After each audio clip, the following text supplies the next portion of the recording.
Terima kasih Anda masih bersama kami. Pemirsa, lagi-lagi kecelakaan maut melibatkan truk kembali terjadi di tanah air. Terbaru, sebuah truk over dimension overloading atau odol mengalami kecelakaan di gerbang tol Ciawi 2 pada Selasa 4 Februari 2025 lalu. 8 orang pun kehilangan nyawa. Truk odol memang sudah menjadi perhatian sejak beberapa tahun terakhir. Mengapa masalah yang melibatkan banyak kehilangan nyawa ini tak pernah tuntas? Lantas siapa yang lalai? Garis Batas mengulasnya untuk Anda dengan judul Remblong Penyabut Nyawa.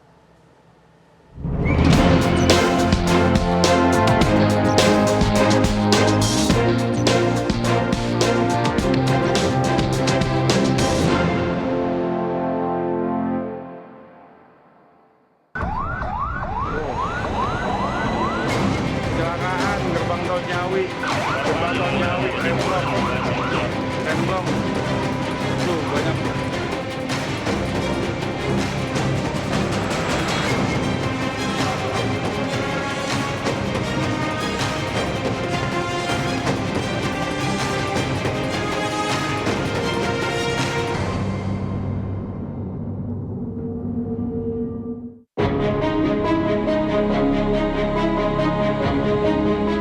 Belakangan ini seringkali terjadi kasus kecelakaan truk karena remblong. Kecelakaan pun sangat fatal hingga menyebabkan para korban kehilangan nyawa. Laka maut terbaru, truk galon alami remblong di gerbang tol Ciawi 2 Kota Bogor, Jawa Barat pada Selasa 4 Februari 2025 sekitar pukul 23.30 waktu Indonesia Barat. Astagfirullahaladzim. Kecelakaan gerbang tol Ciawi, remblong. Sebanyak 6 kendaraan terlibat dalam kecelakaan mengerikan itu, termasuk truk tronton yang mengangkut muatan galon air mineral. 8 orang tewas. Lantas, kelalaian apa yang terjadi? Muatan berlebih, over dimension overload atau odol, perawatan yang tak tepat dan penggunaan suku cadang aftermarket yang salah bisa menjadi penyebab remblong. Kecelakaan truk yang terutama yang disebut sebagai truk odol, over dimensi dan overloading itu merupakan kesalahan yang sangat sistemik ya. Jadi tidak bisa disalahkan kepada satu institusi saja karena ada unsur penyedia barang, ada penerima, ada pengemudi, ada polisi, ada perhubungan dan sebagainya. Karena pengemudi pengen itu dapat duit yang banyak, penerima dan pengirim barang pengen barang terdistribusi dengan mudah. Nah, akhirnya itu yang menimbulkan odol gitu ya. Nah, ketika odol maka konsekuensinya pertama jalannya biasanya pelan, yang kedua ketika terjadi kecelakaan itu menimbulkan tingkat fatalitas yang sangat besar. Kasus di Ciawi kemarin adalah bukti bagaimana odol itu menjadi sangat berbahaya untuk sektor transportasi, dan itu tidak bisa disalahkan kepada penyelenggara angkutannya saja, tetapi juga kesalahan sistemik gitu. Kesalahan sistemik itu ya kenapa odol itu tetap dibiarkan saja.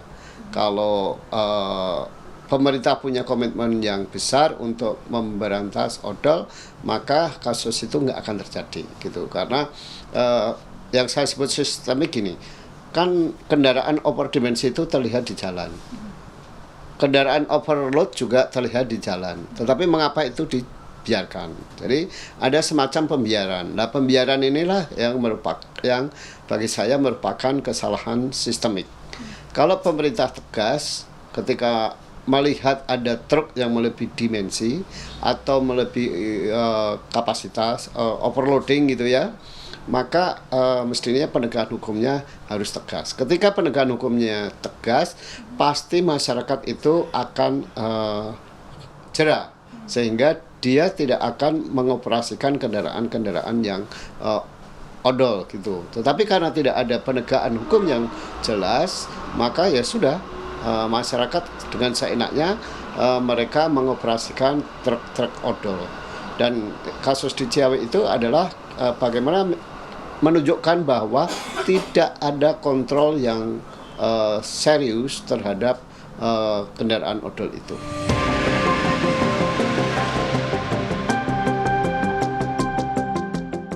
Menteri Perhubungan Dudi Purwagandi akan memanggil para stakeholder, para pemangku kepentingan di bidang transportasi darat untuk menegaskan kepada para stakeholders bahwa keselamatan harus menjadi prioritas utama.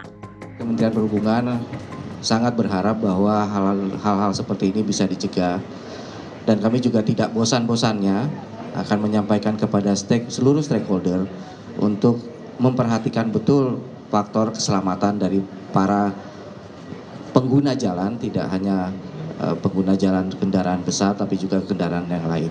Kami akan mengundang kembali para stakeholder yang bergerak di bidang transportasi darat khususnya untuk kita menyampaikan kembali, dan kembali kita sampaikan bahwa harus ada kepedulian dari semua unsur stakeholder, bahwa kita memang sangat memperhatikan keselamatan dan kenyamanan dari para pengguna jalan.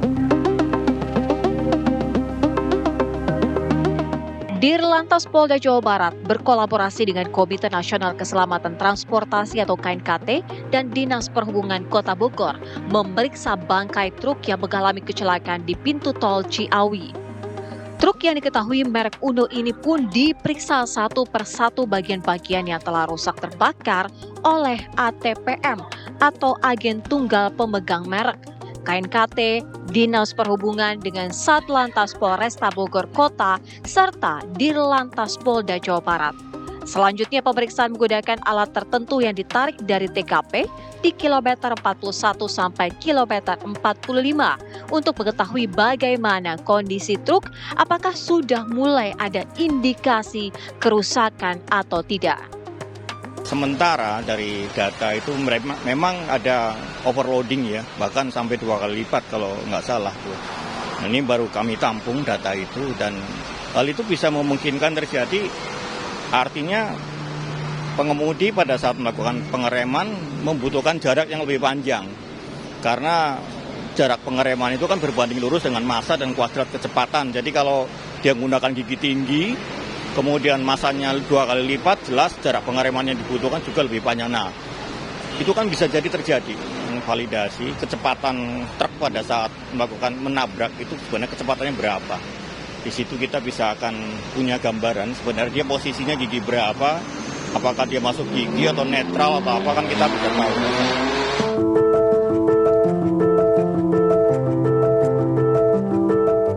Ada 4 rekomendasi yang dikeluarkan KNKT agar kejadian seperti ini tidak lagi terjadi, yaitu perawatan kendaraan, jam kerja pengemudi, kesehatan pengemudi, dan pengawasan pengendalian dari regulator untuk penegakan hukum, serta kedisiplinan. Mampukah seluruh stakeholder yang ada untuk menyelesaikan masalah ini? Sampai kapan keberadaan truk odol di Indonesia ini membuat was-was? Tim TV One mengabarkan.